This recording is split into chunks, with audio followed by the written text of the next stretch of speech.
నమస్కారం. ఈరోజు మనం ఒక అద్భుతమైన ప్రయాణం చేయబోతున్నాం. అదేంటంటే మన భూమి యొక్క 4.45 బిలియన్ సంవత్సరాల సుదీర్ఘమైన ఉత్కంఠభరితమైన జీవిత చరిత్ర. భౌగోళిక మార్పులు, వాతావరణం మరియు జీవ పరిణామ క్రమాలను కలుపుతూ ఈ సుదీర్ఘ ప్రయాణాన్ని చాలా ఆసక్తికరంగా కుదించి చూద్దాం. అసలు మన మూలాలు ఎక్కడ నుండి మొదలయ్యాయో, ఈ అందమైన సజీవ గ్రహం ఎలా రూపుదిద్దుకుందో తెలుసుకోవడం ఎప్పుడూ ఆసక్తికరంగానే ఉంటుంది కదా. ఏమాత్రం ఆలస్యం చేయకుండా వెంటనే మొదలు పెడదాం. మన ప్రయాణాన్ని సులభంగా అర్థం చేసుకోవడానికి దీన్ని 5 ప్రధాన భాగాలుగా విభజించుకుందాం. మొదటిది అగ్నితో మొదలైన ప్రారంభం, రెండవది జీవరాశి ఆవిర్భావం, మూడవది ఆక్సిజన్ మరియు మంచు యుగాలు, నాలుగవది కనిపించే జీవుల యుగం, మరియు చివరిగా 5వది క్షీరదాలు మరియు మానవ చరిత్ర. సరే, ముందుగా మొదటి దశ అగ్నితో మొదలైన మన భూమి ప్రారంభం గురించి చూద్దాం. ఇక్కడ మనం చూస్తున్న ఈ కాలక్రమం భూమి చరిత్రను 4 గొప్ప ఇయాన్లుగా, అంటే మహాయుగాలుగా ఎలా విభజించవచ్చో అద్భుతంగా చూపిస్తోంది. 4.54 బిలియన్ సంవత్సరాల క్రితం మొదలైన హేడియన్ ఇయాన్ నుండి ఆర్కియాన్ ప్రొటెరోజోయిక్ దశల మీదుగా సుమారు 538 మిలియన్ సంవత్సరాల క్రితం ప్రారంభమైన ఫానరోజోయిక్ ఇయాన్ వరకు ఇది విస్తరించి ఉంది.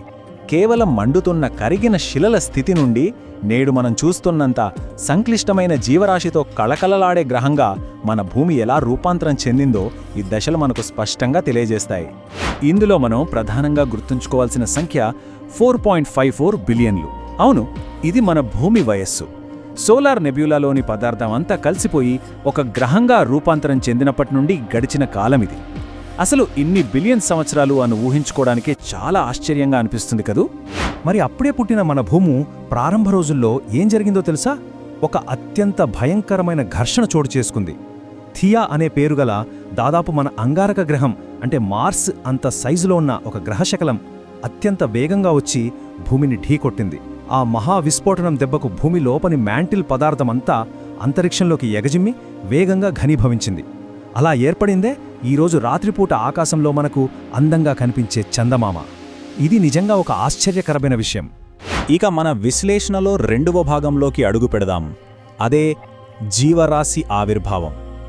ఈ ఆర్కియన్ ఇయాన్లో భూమి ఎలా చల్లబడింది, సముద్రాలెలా ఏర్పడ్డాయి అనేది చూద్దాం. ఇక్కడే మనందరి మదిలో మెదిలే, అలాగే సైన్స్ చరిత్రలోనే అత్యంత ఆసక్తికరమైన ప్రశ్న ఒకటుంది. అదేమిటంటే, ప్రాణం లేని కేవలం నిర్జీవ రసాయనాలు ప్రాణంగా ఎలా మారాయి? అసలు ఏమాత్రం జీవం లేని సాధారణ సేంద్రియ సమ్మేళనాల నుండి ప్రాణం ఎలా ఉద్భవించి ఉంటుంది? ఈ అబియోజెనెసిస్ అనే అంతుచిక్కని రహస్యం చుట్టూ జరిగే చర్చ ఎప్పటికీ ఆసక్తికరంగానే ఉంటుంది. ఈ తొలి జీవకణాల పుట్టుకకు సంబంధించి ప్రధానంగా 2 సిద్ధాంతాలు గట్టిగా పోటీపడుతున్నాయి. అందులో మొదటిది ఆర్ఎన్ఏ వరల్డ్ సిద్ధాంతం. డిఎన్ఏ కంటే ముందే తమంతట తాము ప్రతికృతి చెందగల ఆర్ఎన్ఏ అణువులు జన్యు పదార్థంగా, ఉత్ప్రేరకాలుగా పనిచేశాయని ఇది చెబుతుంది. ఇక రెండవది మెటబాలిజం ఫస్ట్ సిద్ధాంతం. సముద్రాల అడుగున అత్యధిక ఉష్ణోగ్రతలు ఉండే హైడ్రోథర్మల్ వెంట్లల్లో ప్రోటీన్ల కలయిక ద్వారానే మొదట ప్రాణం ఉద్భవించిందని ఈ సిద్ధాంతం వాదిస్తుంది. అయితే ప్రాణం ఏ సిద్ధాంతం ప్రకారం మొదలైందనేది కాసేపు పక్కన పెడితే, ఫైలోజెనెటిక్ ఆధారాలన్నీ ఒకే ఒక జీవి వైపు వేలు చూపిస్తున్నాయి. అదే లాస్ట్ యూనివర్సల్ కామన్ యాన్సెస్టర్, సింపుల్గా లూకా అని పిలుస్తారు. సుమారు 3.5 బిలియన్ సంవత్సరాల క్రితం ఆర్కియన్ యుగంలో జీవించిన ఒకే ఒక కణం కలిగిన సూక్ష్మజీవి ఇది. నేడు భూమిపై ప్రాణంతో ఉన్న ప్రతి జీవికి, ఒక చెట్టుకైనా జంతువుకైనా చివరకు మనకైనా ఇదే అసలైన మూలపురుషుడు. ఒక రకంగా చెప్పాలంటే ఇక్కడ నుండే అసలైన జీవ పరిణామ క్రమం మొదలైంది. ఇప్పుడు మనం ముచ్చటించుకోబోయే 3వ దశ ఆక్సిజన్ మరియు మంచు యుగాలు, ప్రొటెరోజోయిక్ ఇయాన్లో ప్రవేశిద్దాం. కంటికి కనిపించని సూక్ష్మజీవులు భూమి వాతావరణాన్ని ఎంతగా మార్చేశాయో తెలిస్తే మనం ఖచ్చితంగా ఆశ్చర్యపోతాం. కిరణజన్య సంయోగ క్రియ అంటే ఫోటోసింథసిస్ చేయగల సైనోబాక్టీరియా ఉద్భవించడం ఒక జీవశాస్త్ర విప్లవానికి దారితీసింది. ఈ బ్యాక్టీరియా తమ ఆహారాన్ని తయారు చేసుకునే క్రమంలో ఆక్సిజన్ను ఉపఉత్పత్తిగా వదిలాయి.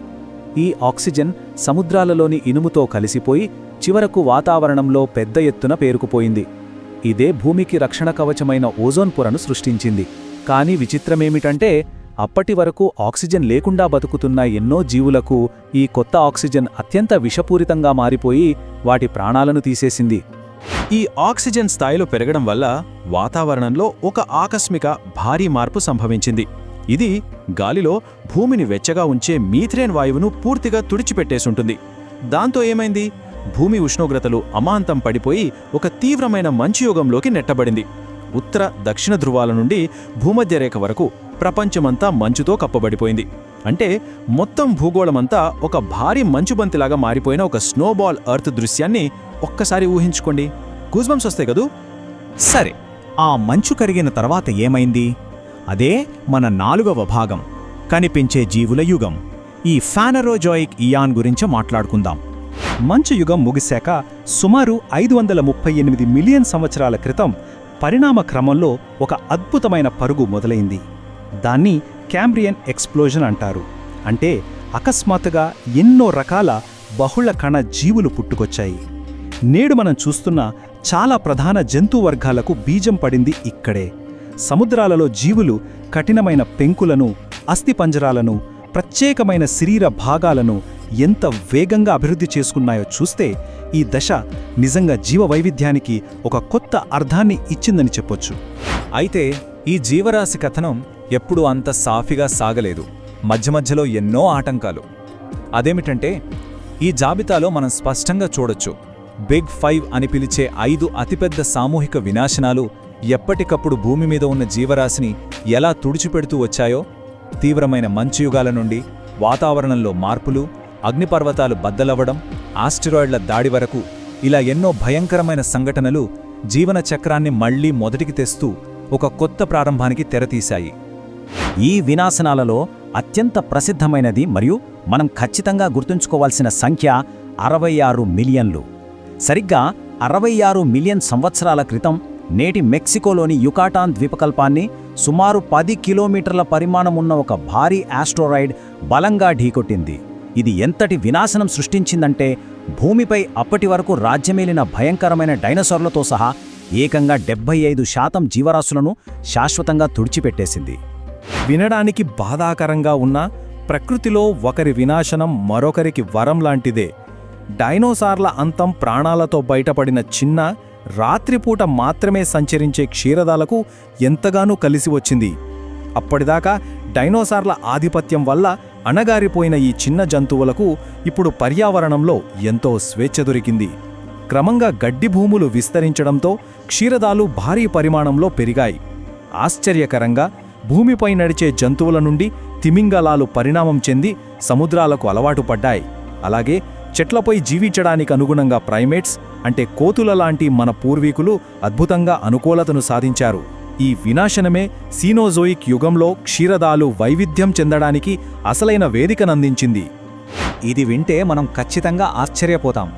భూమి పుట్టినప్పట్నుండి ఇప్పటి వరకు నివసించిన మొత్తం జాతులలో, అంటే దాదాపు 5 బిలియన్లకు పైగా జీవజాతులలో ఏకంగా 99% జాతులు ఇప్పుడు పూర్తిగా అంతరించిపోయాయని శాస్త్రవేత్తలు అంచనా వేస్తున్నారు.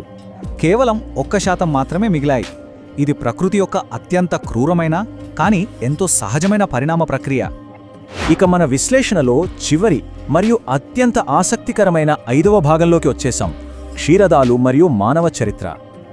ఈ భౌగోళిక గడియారంలో కేవలం చివరి కొన్ని సెకండ్ల కాలాన్ని మాత్రమే తీసుకుంటే పరిణామం ఎంత వేగంగా జరిగిందో అర్థమవుతోంది. సుమారు 6 మిలియన్ల సంవత్సరాల క్రితం చింపాంజీల పూర్వీకుల నుండి హోమినిన్లు విడిపోయాయి.